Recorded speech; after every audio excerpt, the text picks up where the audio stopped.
Hello students, कैसे बच्चों आप लोग।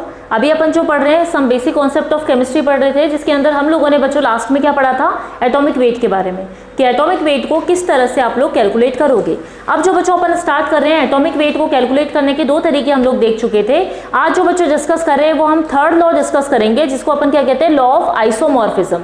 आइसोमॉर्फिज्म को मिस्टर लिट्स लॉ भी कहा जाता है। ये जो साइंटिस्ट थे इन्होंने ये वाला लॉ दिया था बच्चों, इसीलिए इनके नाम पे मिस्टर लिट्स लॉ भी इसको अपन कहते हैं, किसको, लॉ ऑफ आइसोमॉर्फिज्म को।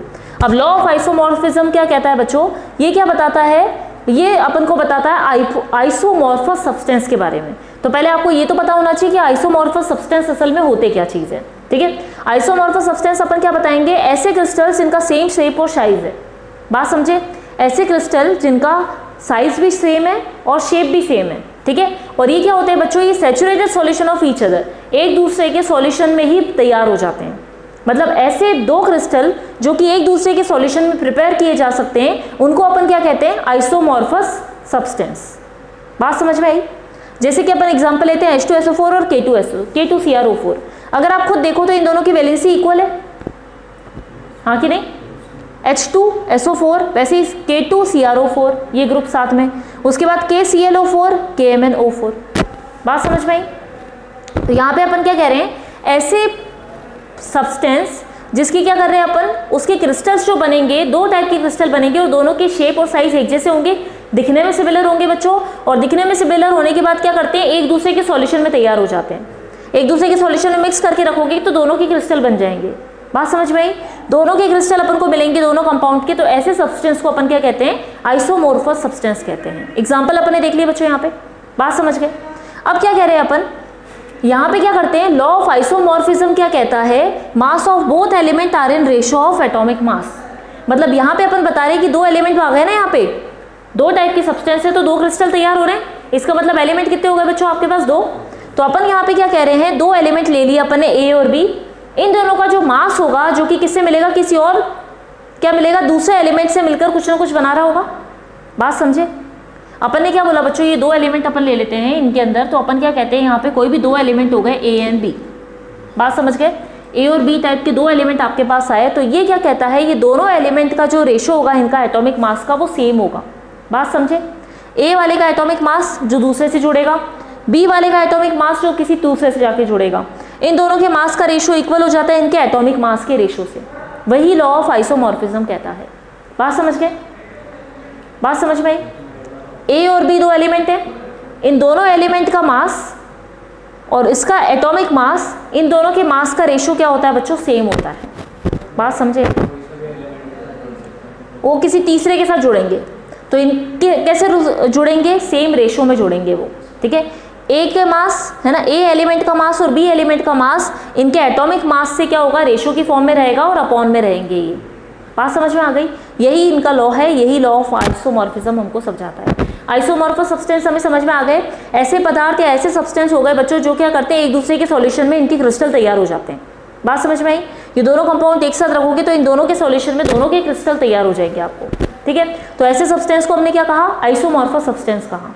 आइसोमॉर्फस नाम से समझ में आ रहा है, जिनका स्ट्रक्चर सेम है, क्रिस्टल स्ट्रक्चर सेम रहेगा। बात समझ गए। उसके बाद हम क्या कह रहे हैं, यहाँ पे लॉ क्या कहता है, इन जो अपन ने कंपाउंड बताया आइसोमॉर्फस वाले, उन आइसोमॉर्फस सब्सटेंस के अंदर उनके दोनों एलिमेंट का रेशो जो रहेगा उनके एटॉमिक मास के साथ सेम रहेगा। बात समझ गए।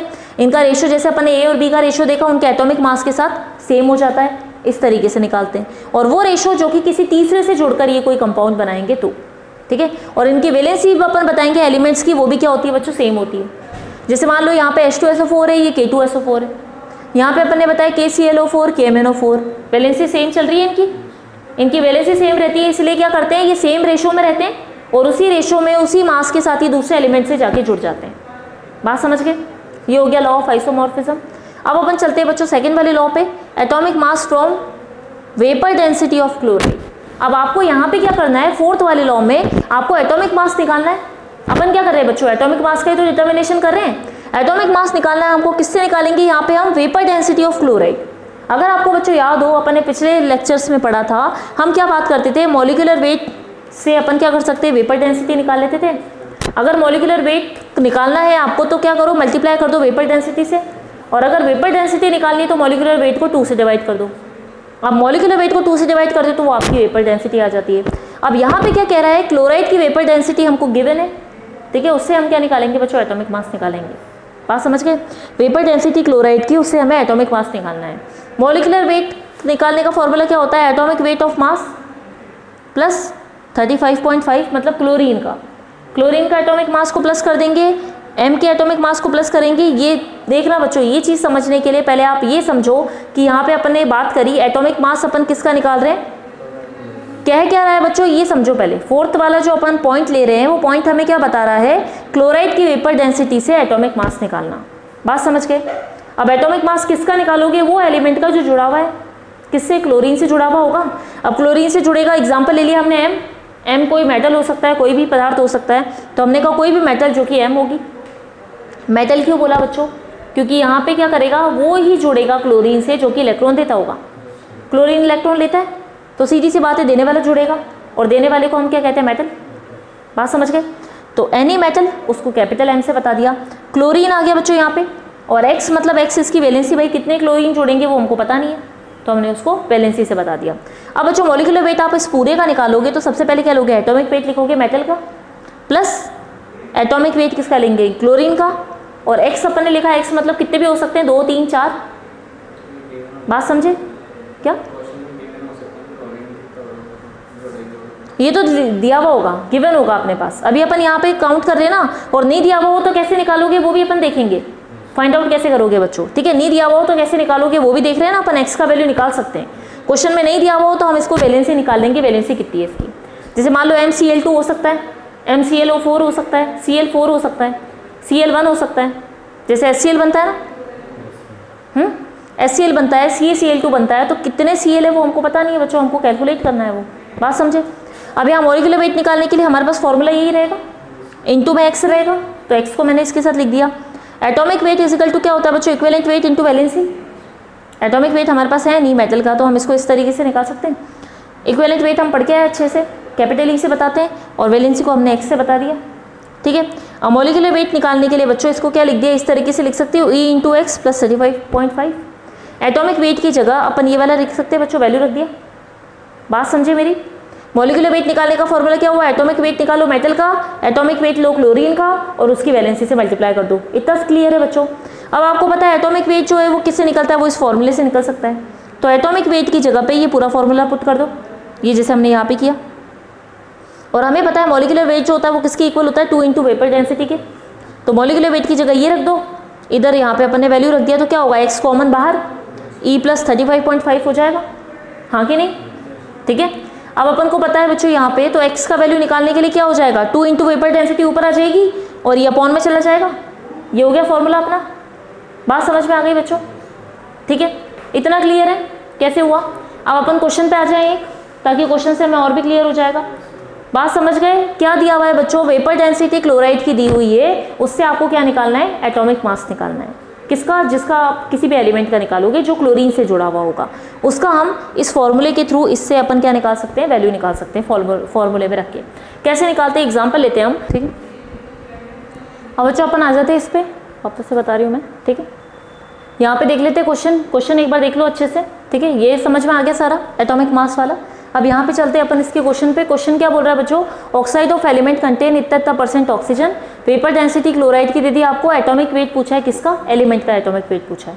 इसका मतलब यहाँ पे क्वेश्चन समझो, सबसे पहले क्या दिया, कोई एलिमेंट दे दिया आपको x, या अपन m मान लेते हैं। m कोई एलिमेंट है जिसका ऑक्साइड के अंदर दे दिया इतना % ऑक्सीजन है, मतलब एलिमेंट किस फॉर्म में है, ऑक्साइड की फॉर्म में है। और आपको क्या निकालना है बच्चों, एटॉमिक वेट निकालना है एलिमेंट का।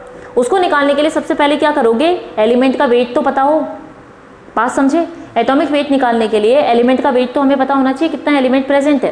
तो हमको पता है कि ऑक्साइड जो है, ऑक्साइड कितना होगा, 100%। ऑक्सीजन का दे दिया तो उसमें से अपन एलिमेंट माइनस करके निकाल सकते हैं। ऑक्सीजन का वेट कितना दिया बच्चों, 67.67। तो एलिमेंट का टोटल वेट कितना है, एलिमेंट के ऑक्साइड का 100। अगर परसेंट की फॉर्म में तो 100 ही होगा टोटल, माइनस ऑक्सीजन करके निकाल लोगे तो एलिमेंट का वेट आ जाएगा इतना 32.33। अब अपन उसको किस में निकालेंगे बच्चों, इसको इक्विवेलेंट वेट की फॉर्म में। अपन क्या कहते हैं, इतना % ऑक्सीजन के अंदर इतना एलिमेंट है। बात समझे। एलिमेंट के ऑक्साइड में इतने ऑक्सीजन में इतना एलिमेंट है, तो 8 ग्राम ऑक्सीजन में कितना एलिमेंट होगा, 8 ग्राम बाय वेट के अकॉर्डिंग निकालते हैं अपन, इक्विवेलेंट वेट के अकॉर्डिंग। ऑक्सीजन का अगर इक्विवेलेंट वेट निकाला जाता है बच्चों 8 आता है, बात समझे। तो इतना इक्विवेलेंट वेट ऑक्सीजन के अंदर कितना इक्विवेलेंट वेट मेटल होगा, वो इक्विवेलेंट निकालने के लिए क्या करोगे बच्चों, इसमें इतना है तो 8 में कितना होगा तो डिवाइड होकर मल्टीप्लाई होगा। बात समझे मेरी, बात समझ में आई, ठीक है। डिवाइड करके मल्टीप्लाई करके निकालेंगे अपन, अपने पास क्या आ जाएगा, इतना एलिमेंट का वेट। लेकिन क्या निकलेगा बच्चों, ये इक्विवेलेंट वेट निकलेगा। क्या निकलेगा, ये इक्विवेलेंट वेट, जो रेशो की फॉर्म में निकालते थे ना अपन, इक्विवेलेंट वेट। बात समझ में आई बच्चों। मॉलिक्यूलर वेट का क्या हो जाता है, ये डिवाइड करते हैं उसको उसकी वैलेंसी फैक्टर से, वो इक्विवेलेंट वेट हमारे पास निकल के आ गया। ऑक्सीजन का इक्विवेलेंट वेट अगर 8 ग्राम है तो उसके अकॉर्डिंग एलिमेंट का इक्विवेलेंट वेट कैलकुलेट करके निकाल लिया हम लोगों ने। अब हमारे पास क्या है बच्चों, इक्विवेलेंट वेट है, और हमें क्या निकालना है, एटॉमिक वेट। एटॉमिक वेट निकालने का फॉर्मूला क्या होता है बच्चों, E/X। इक्विवेलेंट वेट को किससे मल्टीप्लाई करो, वैलेंसी से मल्टीप्लाई करो। वैलेंसी किसकी, क्लोराइड की वेपर डेंसिटी में। बात समझ में आ गई। और वैलेंसी हमारे पास है क्या, नहीं है, एक्स का वैल्यू नहीं है, एक्स का वैल्यू निकालना पड़ेगा। वही फॉर्मूला लगाएंगे अपन, मेटल यही एलिमेंट के साथ क्लोरीन जुड़ गया, और कितनी क्लोरीन जुड़ी है वो हमें पता नहीं है, तो ये क्या बताएगी बच्चों, ये एक्स बताएगी वैल्यू, वैलेंसी का बताएगी कितना वैलेंसी है। बात समझ में आई, ठीक है। जो वैलेंसी क्लोरीन की होगी वही वैलेंसी इसकी होगी ना, मेटल की। बात समझे। अगर इसकी +2 है, इसकी -2, सॉरी इसकी -2 है तो इसकी +2 होगी ना बच्चों। कंपाउंड याद है अपन ने पढ़ा था वैलेंसी फैक्टर, जिसमें अपन ने क्या बोला था, किसी कंपाउंड की वैलेंसी निकालने का मतलब एक की पता हो तो दूसरे की सेम होती है, दोनों की कॉमन निकलती है। NaCl में सोडियम की 1 तो Cl की भी -1, बात एक ही है। क्लोरीन की अगर आपको -1 पता है तो मतलब उसकी कितनी होगी, मेटल की +1 होगी। बात समझे। और अपन ने क्या बोला था, एटॉमिक वेट निकालने का फॉर्मूला क्या होता है, एटॉमिक वेट अपन एलिमेंट का निकाल रहे हैं तो क्या बोलता है उसको, इक्विवेलेंट वेट को उसकी वैलेंसी से मल्टीप्लाई कर दो। हमें पता थोड़ा ना एलिमेंट का इक्विवेलेंट वेट तो हमारे पास आ गया, एलिमेंट की वैलेंसी नहीं पता। वैलेंसी हम किसकी टर्म में निकाल रहे हैं, क्लोरीन की निकाल रहे हैं, ठीक है, क्लोरीन की टर्म में ही निकाल रहे हैं। बात समझ में आई। तो हमने MClX मान लिया बच्चों। मॉलिक्यूलर वेट निकालने का फॉर्मूला क्या होता है, मेटल का एलिमेंट का वेट प्लस *X, मतलब कितने एलिमेंट है वो नहीं पता, प्लस क्या चीज़ आ जाएगी यहाँ पे, क्लोरीन का एटॉमिक वेट इंटू उसकी वैलेंसी, ठीक है। तो यहाँ पे अपन ने इनको प्लस करके निकाल लिया बच्चों, आ गया अपने पास X। बात समझ में आ गई, ठीक है। ये तो उसका वेट आ गया बच्चों, X नहीं आएगा यहाँ पे। 3.82 + 35.5X, ठीक है। टोटल जोड़ दिया अपने 39.32X, ठीक है। नहीं वैलेंसी लिख दोगे, इसको लिख लो, सही है, रहने दो, है ना। समझ में आ गई ये चीज़, ठीक है। अब उसके बाद अपन क्या कह रहे हैं बच्चों, 2 × vapour density. Vapour density molecular weight की जगह पे आप क्या लिखते हो, 2 × वेपर डेंसिटी से मल्टीप्लाई करते हो, हाँ कि नहीं। और ये वैल्यू आ गया आपके पास। वेपर डेंसिटी हमारे पास गिवन है, कितनी दी थी, क्लोरीन की वेपर डेंसिटी गिवन है आपको क्वेश्चन में 79 है। 2 × 79 = 39.32। एक्स का वैल्यू क्या निकालोगे, डिवाइड करके निकाल लोगे। डिवाइड करते एक्स का वैल्यू निकल गया 4। एक्स निकल के हमारे पास भाई वैलेंसी कितनी है इस कंपाउंड की, 4 आ गई।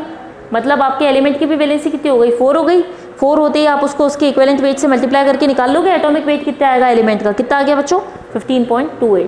क्लियर है, कैसे निकला, समझ में आ गया बच्चों, ठीक है। तो हम क्या कर सकते हैं, अगर हमारे पास एटॉमिक मास दिया हुआ हो तो हम उससे क्या निकाल सकते हैं, क्लोराइड के वेपर डेंसिटी गिवन हो, तो उससे हम क्या करते हैं बच्चों, किसी भी एलिमेंट का एटॉमिक मास को इजीली कैलकुलेट कर सकते हैं।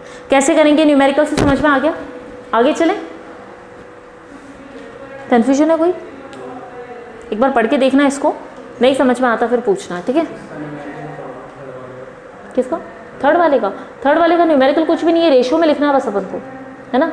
ए का वेट जितना होगा, मान लो ए का वेट इतना है, ए और बी मान लेते हैं। 2 NaCl ले लिया हमने, एग्जाम्पल लिया मैंने, वो होता नहीं कुछ और होता है। मान लिया 2 NaCl, इसका कितना है 23, इसका कितना है 35.5, है ना। तो इसका कितना हो गया, टोटल 2 के लिए निकालोगे तो 71, इसका कितना हो गया 46। तो मैंने लिखा मास ऑफ ए एलिमेंट का मास कितना आ गया 46, इसका हो गया 71। ये बराबर हो जाएगा किसके, एटॉमिक मास से 23 डिवाइडेड बाय 35.5, ऐसे। बात समझे, ये हो गया इसका, ठीक है, ठीक है। अब बच्चों आ जाते हैं अपन एटॉमिक वेट का कैलकुलेशन करके आए। अब अपन किसका कैलकुलेशन कर रहे हैं बच्चों, मॉलिक्यूलर वेट का।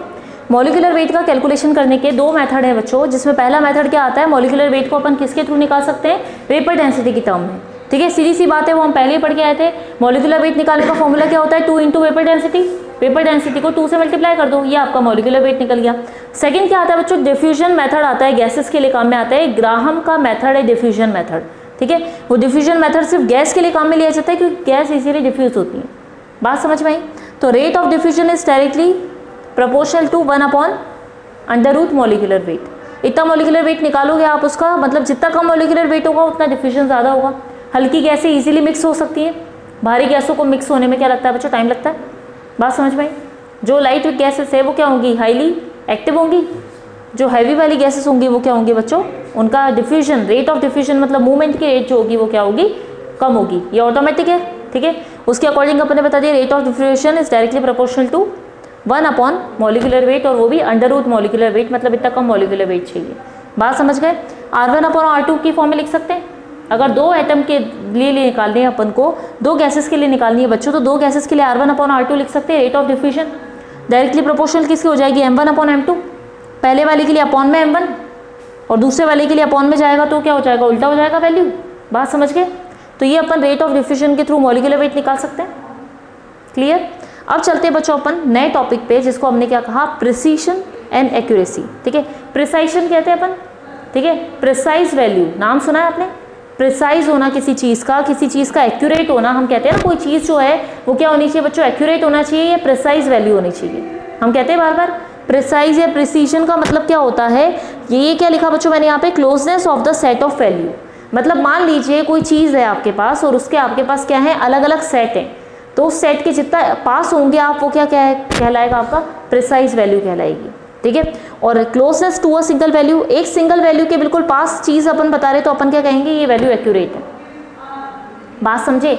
इसका एग्जाम्पल ऐसे लो, मान लो कि किसी भी चीज़ का वेट, किसी ऑब्जेक्ट का वेट जो मैंने लिया, ये ऑब्जेक्ट है, ऑब्जेक्ट का वेट कितना है बच्चों, टोटल एग्जैक्ट वेट जो है उसका क्या है, 50 kg। बात समझ गए? कोई भी ऑब्जेक्ट है, कोई भी चीज़ आपके पास है जो 50 किलो की है, ठीक है। अब प्रिसीशन और एक्यूरेसी दोनों में क्या चेंजेस हैं, आपने क्या करा, आपने अंदाज़ा लगाया। 5 बच्चे थे, 5 बच्चों को बोला गया भाई इस ऑब्जेक्ट का वेट पता लगाओ। किसी ने क्या कहा बच्चों, 47, किसी ने कहा 48, किसी ने कहा 49, किसी ने कहा 51, और एक ने क्या कह दिया कि भैया 51 के बाद भी क्या चीज़ निकल के आई इसमें कि हो सकता है कुछ 52, आसपास की वैल्यू निकल गई, ठीक है। तो ये क्या हो गए बच्चों, सेट हो गए वैल्यू के। मेरी बात समझे? कोई ऑब्जेक्ट आपके पास 50 किलो का है और आपके पास क्या करा, 4-5 बच्चों को बुलाया गया ग्रुप में और कहा गया कि इस ऑब्जेक्ट के वेट का पता कर लगाओ, अनुमान लगाओ, या खुद अपने मन से अपना आप गैस करो कितना हो सकता है, कितना भारी हो सकता है। एग्जैक्ट वेट उसका 50 था, लेकिन कुछ बच्चों ने लगाया 47 होगा, 48 होगा, 49 होगा, एक ने कहा 51 होगा, किसी ने कहा 52 हो सकता है। मतलब क्या रहे, 50 के आसपास रहे। कुछ ने कहा 50.5 हो सकता है। मेरी बात समझे? पॉइंट में बता दिया कुछ बच्चों ने। तो उससे क्या पता चला बच्चों, अपने को सेट मिल गए। तो ये क्या हुआ, closeness of the set of value. जो वैल्यू थे वैल्यू के आसपास निकला ये। बात समझ में आई? तो अपन ने क्या कहा, जो वैल्यू थे वो क्या आए, प्रिसाइज वैल्यू आए, मतलब उसके आसपास घूम रहे। करेक्ट नहीं है लेकिन क्या है बच्चों, आसपास तो आए। मेरी बात समझे? ठीक है। एक्यूरेसी क्या कहलाती है, closeness to a single value, एक सिंगल वैल्यू के एग्जैक्ट पास। जैसे एक बच्चे से पूछा गया भाई 50 किलो का है, तो एक ने क्या कह दिया कि 50.5 है। मेरी बात समझे? 50 के एग्जैक्ट पास उसने वैल्यू बताया भाई इतने किलो का है, तो मतलब ये क्या वैल्यू हो गई, ये एक्यूरेसी हो गई। एक्यूरेसी के पास, एग्जैक्ट सिंपल वैल्यू के पास आ गया बच्चों ये, तो ये क्या कहलाएगा, एक्यूरेट वैल्यू कहलाएगा। 49.50 भी बोल सकता था, 50.5 बोल दिया, ठीक है। 49.5, 50.5 अगर पास पास वैल्यू आ गए तो वो क्या कहलाएंगे, एक्यूरेसी कहलाएगी। प्रिसाइज मतलब आसपास वाली, एक्यूरेसी मतलब एक्यूरेट मतलब सीधी वैल्यू, बिल्कुल सही वैल्यू बताई। बात समझ गए आप? एग्जाम्पल बच्चों हमने यहाँ पे लिया, जैसे कोई स्टूडेंट है ए, बी और सी, 3 स्टूडेंट है। 3 स्टूडेंट को कोई एक्सपेरिमेंट करने के लिए बोला गया बच्चों, तो ये एक्सपेरिमेंट करके ये वैल्यू हमारे पास लेके आए, ठीक है। स्टूडेंट ए था, ए को एक्सपेरिमेंट करने के लिए बोला गया, 3 बार उसने वैल्यू लाई। आप बच्चों क्या करते हो, टाइट्रेशन करोगे, अभी की नहीं है ना, अभी आप करोगे वो चीज़, ठीक है। चलो अपन इसको एग्जाम्पल यहीं समझ लेते हैं। स्टूडेंट थे ए, बी और सी। ए, बी, सी स्टूडेंट को कोई एक्सपेरिमेंट करके कैलकुलेशन करने के लिए बोला गया। कैलकुलेशन लेके आया बच्चों, स्टूडेंट ने क्या करा, एक बार करा 5.21 रिजल्ट आया, दूसरी बार किया 0.515 आया, तीसरी बार किया 0.509 आया। इसका एवरेज कितना निकला, 0.515, ठीक है। मतलब तीनों वैल्यू अलग अलग आ रही हैं, मतलब तीनों वैल्यू के सेट क्या हो गए बच्चों, अलग अलग हो गए। इसका मतलब यहाँ कोई प्रिसाइज वैल्यू नहीं आई, बहुत दूर दूर वैल्यू आ रही है ना, 0.521, 0.515, बात समझे, 0.52, 0.51, 0.50, वैल्यू देख रहे हो। तो इसका मतलब क्या हुआ बच्चों, वैल्यू क्या हो गई, एक्यूरेट तो आई नहीं, इनका एवरेज निकाला तो इतना है, मतलब ये वैल्यू दूर दूर आ रही है, तो कोई एक्यूरेसी नहीं आई और कोई प्रिसाइज वैल्यू नहीं आई। बात समझ में आई। पी का मतलब क्या हुआ यहाँ पे, प्रिसाइज वैल्यू, ए का मतलब क्या हुआ, एक्यूरेसी आया। ठीक है, कोई प्रिसाइज वैल्यू नहीं आई, कोई एक्यूरेसी नहीं आई। बात समझ गए।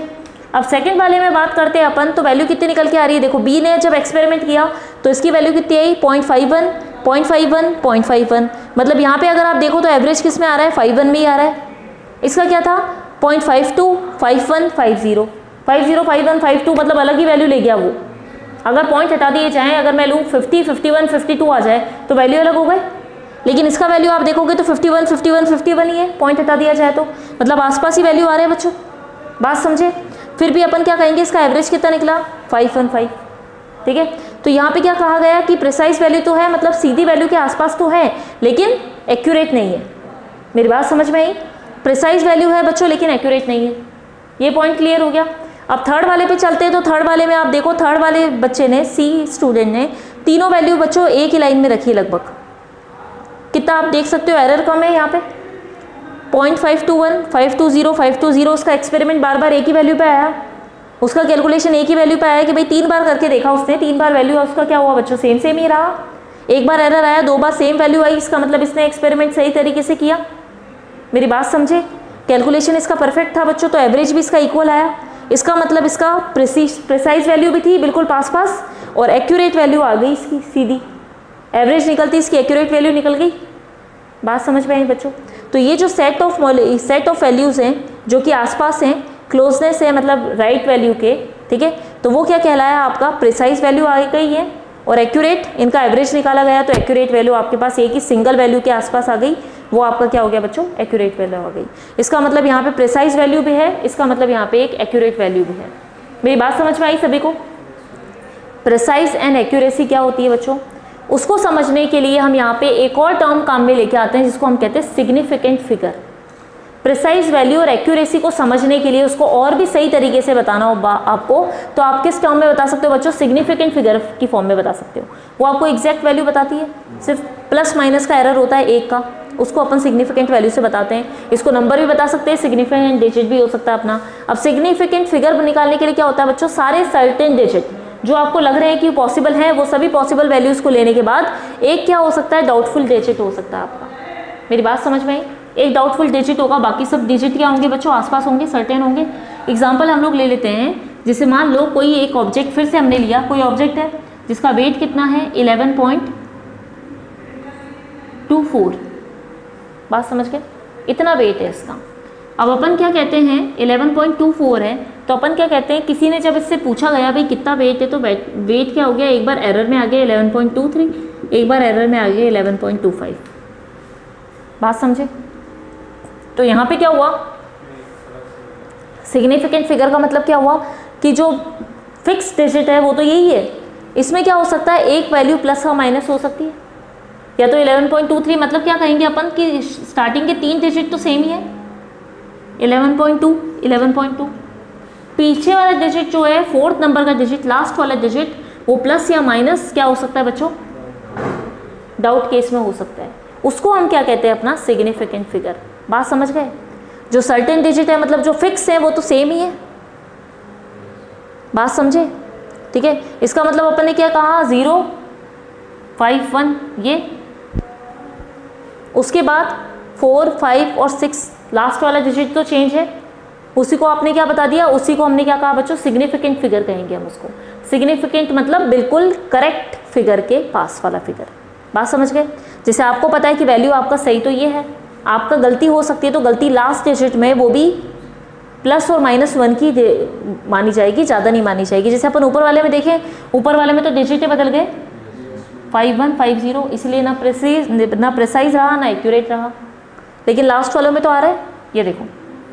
और लास्ट वाले में हम देखें तो 5252 और 521, 1 का ही एरर आया, ठीक है, प्लस और माइनस 1 आ सकता है, बात समझ में आई बच्चों। सिग्निफिकेंट फिगर हो गया ना बी वाला, पर प्रिसाइज और एक्यूरेट, एक्यूरेट मतलब एग्जैक्ट वैल्यू आना चाहिए, एग्जैक्ट वैल्यू नीचे वाले में पूरा आ रहा है, ऊपर वाले में नहीं आ रहा, मतलब हम उसको पॉसिबल नहीं कह सकते। एक्यूरेट वैल्यू अपन ने क्या कहा, बिल्कुल सिंगल वैल्यू के पास वाला एग्जैक्ट, वही अपन मानेंगे कि भैया वो एक्यूरेट वैल्यू। एक्यूरेट क्या कहते हैं अपन, एक्यूरेसी या एक्यूरेट कहते हैं बिल्कुल सही। प्रिसाइज मतलब उसके आसपास का ले लिया अपन ने, प्रिसाइज वैल्यू लिया मतलब उसके आसपास की होगी, बात समझ गए। और सिग्निफिकेंट फिगर हमने बता दिया भाई, सिग्निफिकेंट फिगर ऐसा फिगर जिसके अंदर हमने कहा कि स्टार्टिंग के अगर 3 डिजिट मिल रहे हैं इसका मतलब वो परफेक्ट है, लास्ट वाले में एरर प्लस माइनस का हो सकता है, बात समझ गए। उसको हमने क्या बताया बच्चों, सिग्निफिकेंट फिगर से बताया। अब इसके कुछ एग्जांपल ले लेते हैं अपन। सिग्निफिकेंट फिगर के एग्जांपल क्या क्या होंगे वो मैं आपको बताती हूँ, आप मुझे बताते जाना, ठीक है। मैं समझाती हूँ फिर एग्जांपल देके समझते हैं अपन इसको। रब कर दें इसे। यहाँ देखना बच्चों, सिग्निफिकेंट फिगर में अपन पहला वाला ले लेते हैं, ठीक है। अब इसमें कुछ रूल होते हैं ताकि सिग्निफिकेंट फिगर को अपन क्या कर सके, आइडेंटिफाई कर सके। कुछ रूल फॉलो कर रहे हैं बच्चों, जिसमें पहला रूल अपन क्या कहते हैं, जितने भी नॉन जीरो डिजिट हैं वो सारे सिग्निफिकेंट होंगे, ठीक है। इसके कुछ रूल ले लेते हैं ताकि हमको पता चले कि सिग्निफिकेंट फिगर कौन कौन से होते हैं। सिग्निफिकेंट फिगर अपन ने समझ लिया पहले क्या होता है बच्चों, उसके बाद हम क्या बता रहे हैं, सिग्निफिकेंट फिगर जो होता है वो क्या होता है, certain digit plus 1 doubtful digit हो सकता है। अब इसमें पहला रूल क्या कहता है, जितने भी नॉन जीरो डिजिट है वो सारे सिग्निफिकेंट है। नॉन जीरो मतलब समझ में आया, नॉन जीरो जो कि क्या हो सकते हैं, 1 2 3 4, ठीक है, 100, सॉरी नॉन जीरो है ना, जिसमें कुछ भी जीरो नहीं है वो सारे क्या होंगे, डिजिट क्या होंगे, सिग्निफिकेंट होंगे। जैसे अपन कह सकते हैं 11.25, 11.56, 1.325, ये सारे डिजिट जो हैं बच्चों वो क्या होंगे, सारे सिग्निफिकेंट डिजिट के अंदर आएंगे, बात समझ गए, ठीक है। सेकंड पॉइंट आते हैं बच्चों अपन, अगर जीरो किस में आता है, बिटवीन 2 डिजिट, तो वो भी क्या होगी, सिग्निफिकेंट होगा। अगर आपका जीरो किसी 2 नंबर के बीच में होता है बच्चों, तो वो आपका डिजिट भी क्या माना जाएगा, सिग्निफिकेंट डिजिट माना जाएगा, बात समझे मेरी।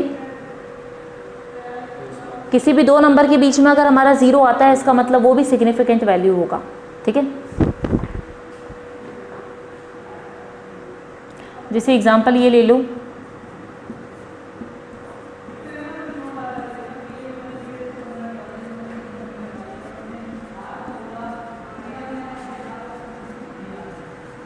अब अगर ये डिजिट आपको दिया गया है और आपसे पूछा गया सिग्निफिकेंट फिगर इसमें कितने हैं, बताओ।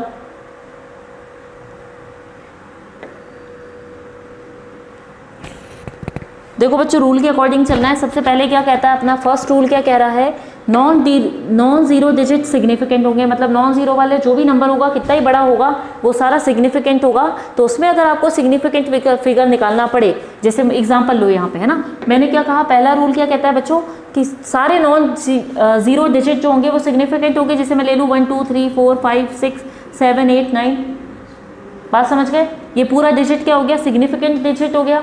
डिजिट है ना, मतलब पूरा नंबर एक साथ है।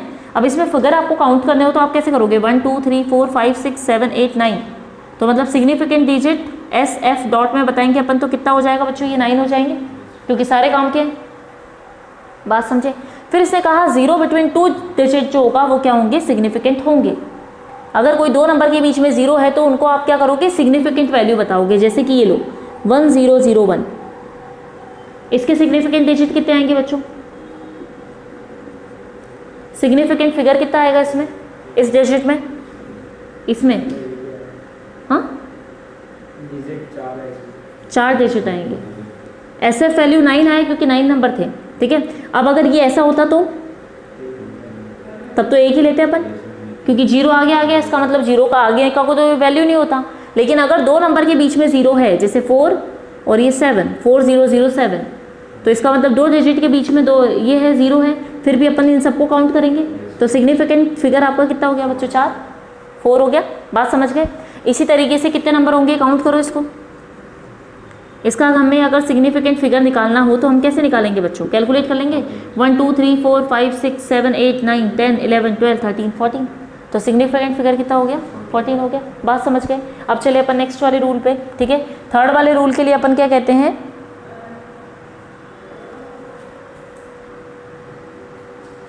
अब मुझे बताइए, थर्ड रूल ये कहता है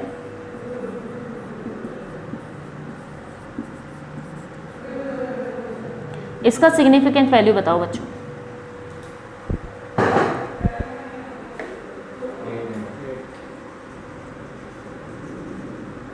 कितने हो गए? 8 हो गए।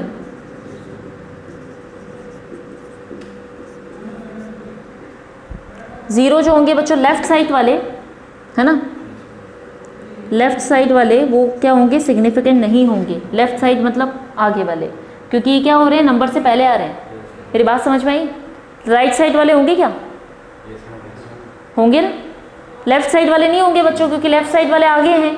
तो जीरो जो लेफ्ट साइड वाले हैं वो सिग्निफिकेंट नहीं होंगे। इसका मतलब अगर हम फिगर निकालें तो हम यहाँ से काउंट नहीं करेंगे, हम यहाँ से करेंगे 1 2 3 4 5 6 7 8। और मान लो अगर ये ऐसा होता तो 2 1.36 0 0 9 2 0 0 0, तो क्या हो जाता बच्चों? हैं? तब ये काउंट होते। तो अपन लिखेंगे zero of left side not significant but right side are significant, but of right sides are SF मतलब सिग्निफिकेंट फिगर होंगे। बात समझ गए? लेफ्ट साइड वाले नहीं होंगे लेकिन राइट साइड वाले होते हैं, क्योंकि पीछे वाले तो वैल्यू देते हैं, आगे वाले से वैल्यू नहीं होती है। ये तो हम जानते हैं बच्चों पहले से ही। तो अगर इसका आपको सिग्निफिकेंट फिगर निकालना हो कितना आएगा इसका? 1 2 3 4 5 6 7 8 9 10 11, क्योंकि 3 जीरो पीछे जुड़ गए। ठीक है,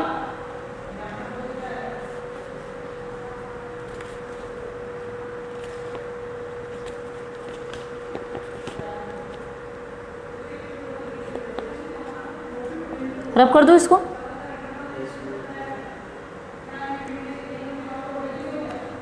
तो आप कैलकुलेट करो, साइंटिफिक नोट इसमें निकालो, मैं आपको देती हूँ कुछ पॉइंट। ठीक है, इनका निकाल के बताओ।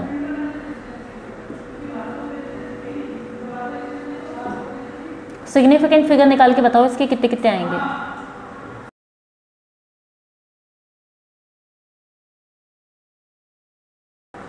बच्चों पहले वाले में बोल के बताओ सिग्निफिकेंट फिगर कितने होंगे? 2। इस वाले में 3 होंगे क्योंकि आगे का 0 है। यहाँ पे 5, इधर वाले में 7 और नीचे वाले में। समझ गए सिग्निफिकेंट फिगर कैसे निकालते हैं बच्चों? अब आते हैं अपन नेक्स्ट टर्म पे, साइंटिफिक टर्मिनोलॉजी पे, साइंटिफिक नोटेशन पे। रब कर दो इसको। अब बच्चों यहाँ पे बात कर लेते हैं अपन साइंटिफिक नोटेशन की। साइंटिफिक नोटेशन का अपन किससे बताते बच्चों? Capital N into 10 to the power -n, 10 to the power n, जहाँ पे n मतलब क्या होगा? आपका न्यूमेरिकल पोर्शन होगा बच्चों। n मतलब वो आपका न्यूमेरिकल पोर्शन, और 10 की पावर जो ऊपर स्मॉल n लगेगी, स्मॉल n कोई भी नंबर हो सकता है, कोई भी इंटीजर हो सकता है, प्लस माइनस 0 कुछ भी। ठीक है, अभी कैसे लगाते हैं ये देखो। जैसे आपके पास ये नंबर है 1253.20, और हम क्या चाहते हैं बच्चों? इसको 1 के पॉइंट के बाद ही पॉइंट लगा दें। एक डिजिट के बाद ही आप क्या करो? पॉइंट लगा के इसको क्या करो? पावर में ले लो। ठीक है, तो 1253.20 को अपन कैसे लिख सकते हैं? 1.25320 इंटू 10 to the power 3 लिख सकते हैं बच्चों, क्योंकि पॉइंट हमने क्या किया? पॉइंट आगे खसका दिया। पॉइंट आगे लेके जाओगे तो 10 की पावर आ जाएगी 3 में, +3। अगर यहाँ पे अपन इसको लिखते हैं बच्चों, तो इसको भी अपन क्या कर सकते हैं? 1 की पावर की फॉर्म में लिख सकते हैं। 1 को आगे लिया है न्यूमेरिकल को, जब इसको आगे लाएंगे तो यहाँ पे 10 की पावर तो आएगी, लेकिन किस में आएगी बच्चों? माइनस में आएगी, क्योंकि पॉइंट पहले ही लगा हुआ है आगे, तो यहाँ पे माइनस में आ जाएगा, इसमें प्लस में आ जाएगा। ये बात क्लियर है, हाँ कि नहीं? इसको अपन क्या कहते हैं? साइंटिफिक नोटेशन, जिसके अंदर हम क्या करते हैं? नंबर डिजिट को क्या करते हैं बच्चों? 10 की पावर में लिख देते हैं। जैसे पूरा डिजिट था उसको मैं इस तरीके से लिख सकती हूँ। बात समझ गए? ठीक है, जैसे ये लिखा हुआ है, कोई और डिजिट है आपके पास 2530, अब आपको लिखना है इसको पावर की फॉर्म में। कैसे लिखोगे? 2.530 इंटू 10 to the power क्या हो गई बच्चों? 3। समझ गए? 10 की पावर कुछ भी हो सकती है, 1 2 3 4, ज़्यादा भी आ सकती है। बात समझने में आ गई ना? तो ये जो है बच्चों, ये वाला जो पॉइंट वाला पार्ट है, ये तो आपका न्यूमेरिकल पोर्शन हो जाता है, और पावर वाला जो पार्ट है वो उसको अपन क्या कहते हैं? एक्सपोनेंशियल पोर्शन कहते हैं। एक्सपोनेंट मतलब पावर की फॉर्म में आ गया बच्चों। ये क्लियर है चीज़? अब यहाँ पे इसका वो बताओ SF कितना होगा बच्चों? SF कितना होगा इसमें और इसमें? पूरे नंबर ही काउंट करेंगे अपन तो, पावर से तो कोई लेना देना नहीं है। अपन तो क्या करेंगे बच्चों? नंबर को काउंट करेंगे। कितने हैं यहाँ पे? 1 2 3 4 5 6, तो टोटल कितना आ गया इसका? Significant figure 6। इस वाले में, नीचे वाले में 3। अब बच्चों एक चीज़ और देखो, ये आपके पास डिजिट है, यहाँ देखना 20300, ठीक है, 20,300 ये नंबर है आपके पास। अब आपको क्या किया बच्चों, इसको हम इस फॉर्म में लिख सकते हैं, 2.03 लगा दो, क्योंकि पॉइंट के बाद 2 डिजिट काफ़ी होते हैं, बात समझे, तो पॉइंट के बाद 2 डिजिट काफ़ी है, इसको लिख सकते हैं 2.03 × 10⁴। तो यहाँ पे इसका SF कितना हो जाएगा, कितना होगा बच्चों, 3। इस वाले केस में अगर 0 लगा भी दिया जाए तो कोई फर्क नहीं पड़ता, तब इसका SF कितना हो जाएगा, हैं 4, 0 लगा दिया एक पीछे। यहाँ पे क्या है बच्चों, 20,300 है, उसको हमने क्या किया 10 की पावर में लिख दिया। तो अपन ने क्या करा, इसको 4 नंबर है ना, स्टार्टिंग का 1 नंबर छोड़ के अपन पॉइंट लगा के लिख सकते हैं, ठीक है।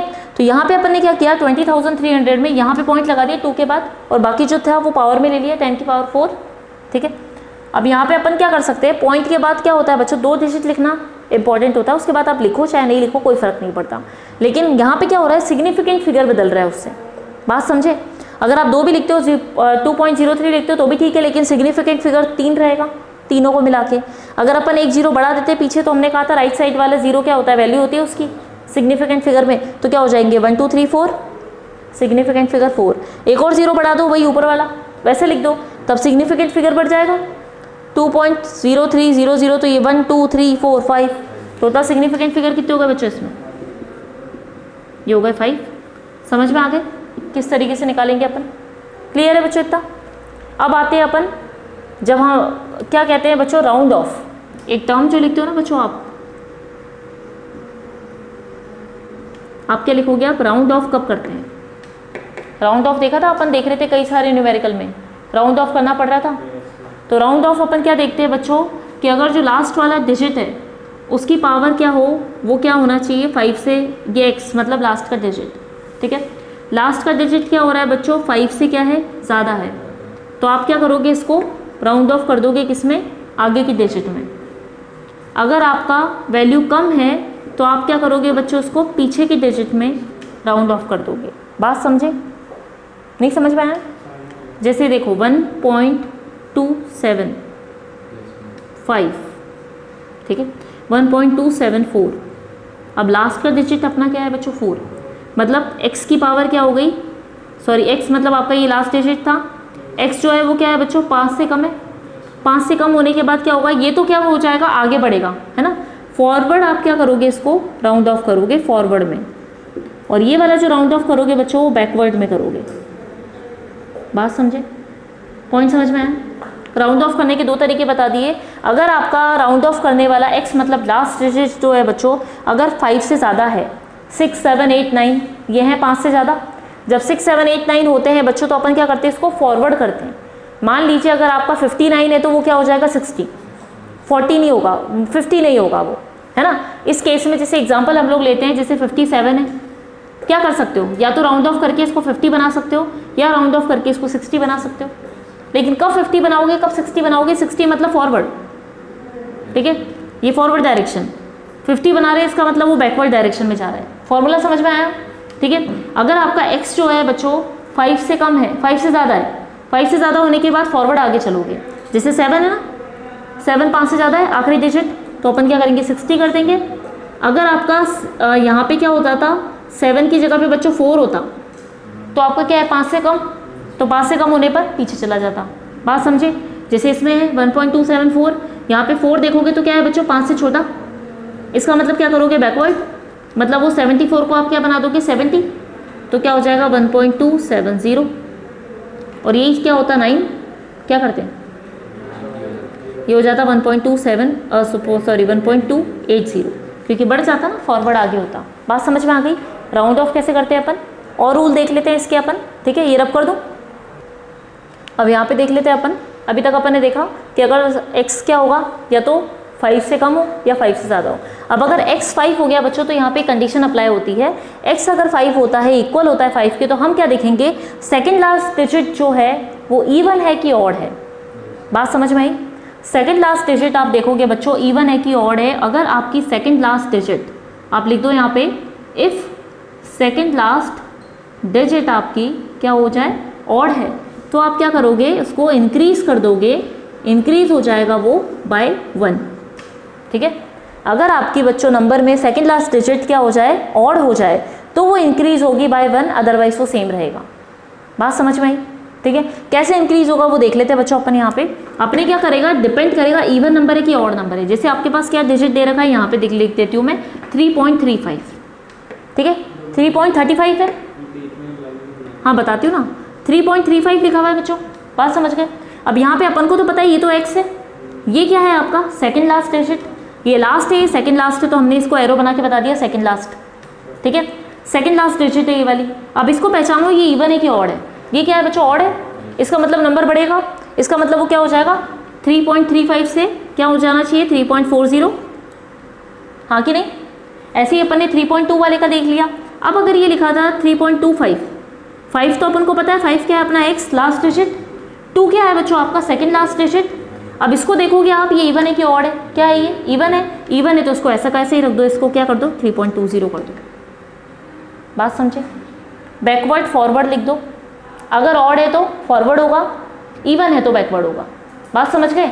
आप इसको इस तरीके से लिख सकते हो बच्चों। अगर आपका x = 5 है, यहाँ पे ध्यान देना, ठीक है, अगर आपका x = 5 है तो इवन होने पर तो क्या करोगे बच्चों, बैकवर्ड डायरेक्शन में जाएगा। दूसरे शब्दों में समझने के लिए इजी है। ठीक है, और अगर आपका क्या होता है बच्चों ऑड है तो फॉरवर्ड डायरेक्शन में जाएगा, आगे बढ़ जाएगा, है ना। x = 5 वाले केस में इवन है तो बैकवर्ड जाएगा, ऑड है तो फॉरवर्ड चलेगा। तो ये समझ लो, इवन है आपका तो क्या हो, ये ऑड है आपका तो आगे बढ़ रहा है 3.35 से 3.40 हो गया। यहाँ पे 3.25 क्या सेकंड लास्ट डिजिट आपका क्या है बच्चों, इवन है, तो फिर ये 3.2। यहाँ पे देखो सेकंड लास्ट डिजिट 8 है आपका, है ना, 8 आने से क्या हो जाएगा आपका नंबर, इवन है तो नंबर क्या रहेगा 3.168 हो गया, 85 से 80 हो गया मतलब लास्ट वाला। ठीक है, इसकी बात कर लेते हैं 23.1675, जहाँ पे 5 के बाद ये क्या है ऑड है, ऑड होने के बाद ये क्या हो जाएगा बच्चों 8 हो जाएगा, 75 हो गया तो वो क्या हो जाएगा 80 हो जाएगा। बात समझे? ये पॉइंट समझ में आ गया? वो 85 से 80 हो गया, ये 75 से 80 हो गया था, क्योंकि वो इवन था, वो वाला ऑड था। थर्ड वाला समझ में नहीं आया? वैल्यू चेंज कैसे नहीं हुई बच्चों, देखो ना 23.1685 था ये। अब अपन को पता चला अपना सेकंड लास्ट डिजिट ये क्या है बच्चों इवन है, तो ये क्या हो गया बैकवर्ड डायरेक्शन में गया। बैकवर्ड डायरेक्शन में जाने के बाद क्या हुआ 23.1680, 85 का 80 हो गया। बात समझे? इस तरीके से ये 0 हो जाएगा यूँ। पॉइंट क्लियर है? ऐसे समझ के चल लो। यहाँ तक समझ में आ गया बच्चों? ठीक है, उसके बाद आते हैं अपन नेक्स्ट वाले टर्म पे, एडिशन एंड सब्सट्रैक्शन। यहाँ पे देखना बच्चों, अभी ये समझ में आ गया। अब अपन बात करते हैं एडिशन और सब्सट्रैक्शन में। आप देखो एडिशन के अंदर क्या होता है बच्चों, यहाँ पे देखें जैसे हमने जोड़ा, इन दोनों वैल्यूज़ को जोड़ा, पॉइंट वाली वैल्यूज जोड़ने के बाद आपके पास वैल्यू कितनी निकल के आई 134.33। अब आपको पता है एडिशन किया आपने, जोड़ा, जोड़ने के बाद आपके पास रिजल्ट क्या है 0.33। हमने देखा था कि क्या होता है बच्चों, अगर x से वैल्यू कम होगा तो क्या करोगे आप बैकवर्ड डायरेक्शन में, अगर ज़्यादा होगा तो फॉरवर्ड डायरेक्शन में। तो हमको सिर्फ इतना करना है, एडिशन और सब्सट्रैक्शन से जो प्रोडक्ट निकलेगा उसमें भी हम क्या करेंगे बच्चों, x का वैल्यू चेक करेंगे। लास्ट डिजिट आपका क्या है 5 से कम है या 5 से ज़्यादा है, 5 से कम है तो फिर क्या हो जाएगा राउंड ऑफ होकर 33 का 30 हो जाएगा, 33 का 30 हो जाएगा बच्चों। ठीक है, सेकंड वाले में भी आप देखोगे लास्ट वाले में तो यहाँ पे क्या हो रहा है, यहाँ पे अपने माइनस कर लिया, माइनस करके वैल्यू कितना आ रहा है अपने पास सब्सट्रैक्शन में 17.2266। अब सीधी सी बात है 66 है तो क्या हो जाएगा वो आगे बढ़ेगा, फॉरवर्ड होगा, फॉरवर्ड होते ही क्या हो गया बच्चों 70। इसी तरह से मल्टीप्लिकेशन और डिवीजन में, जैसे मल्टीप्लिकेशन में अपन ने ले लिया वैल्यू, आपका जो प्रोडक्ट आता है प्रोडक्ट से आप क्या करोगे बच्चों राउंड ऑफ कर दोगे। यहाँ 75 था, लास्ट डिजिट 5 था, तो 5 के बाद हमने क्या देखा इवन है कि ऑड है, ऑड होते ही हमने क्या करा वैल्यू बढ़ा दिया, क्या हो गया बच्चों 1.58। इसी तरह से डिवीजन का भी कोई प्रोडक्ट आप लोगे, डिवाइड करके वैल्यू अगर आपका पॉइंट में आता है तो पॉइंट में आने के बाद क्या देखेंगे बच्चों अपन 5 से कम है, 5 से ज़्यादा है या 5 के बराबर है, उसके अकॉर्डिंग अपन वैल्यू क्या करेंगे बच्चों राउंड ऑफ कर देंगे। बात समझ में आ गई? तो ये अपना राउंड ऑफ वाला खत्म हो गया बच्चों। यहाँ पे अपना basic concept of chemistry chapter यहाँ पर खत्म होता है बच्चों। उसके बाद हम लोग नेक्स्ट क्लास में जो स्टार्ट करेंगे वो क्या करेंगे, what is structure of atom. इससे पहले हम लोग क्या करेंगे बच्चों, एक बार बेसिक कॉन्सेप्ट ऑफ केमिस्ट्री के जितने भी क्वेश्चन आंसर है उसको अपन अच्छे से सॉल्व करेंगे। कोई डाउट है बच्चों? Thank you student, thank you class.